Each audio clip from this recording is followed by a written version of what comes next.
Oui, si on est dans la position d'un moniteur sportif ou d'un animateur qui travaille avec les enfants et qui a une inquiétude par rapport à une éventuelle maltraitance chez un jeune dont il a la charge à un moment donné dans sa fonction, il n'est pas évidemment un professionnel spécialisé. Il est un observateur privilégié peut-être à un moment donné de quelque chose qui pourrait être une maltraitance, c'est-à-dire quoi? Un signe cutané, des lésions ou des propos qu'il aurait entendu l'enfant ou le jeune dire à un autre, et il risque en tout cas d'être un peu dans l'embarras, parce qu'il aura une information fragmentaire, incertaine.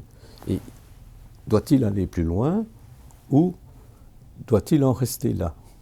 À mon avis, il vaut mieux qu'il aille un peu plus loin. S'il a cette inquiétude, s'il le peut, il peut tout de même ouvrir le dialogue avec l'enfant ou le jeune sur « Tiens, qu'est-ce qui t'est arrivé ?» Prendre un peu à part, discuter, mais pas enfiler l'uniforme de l'enquêteur.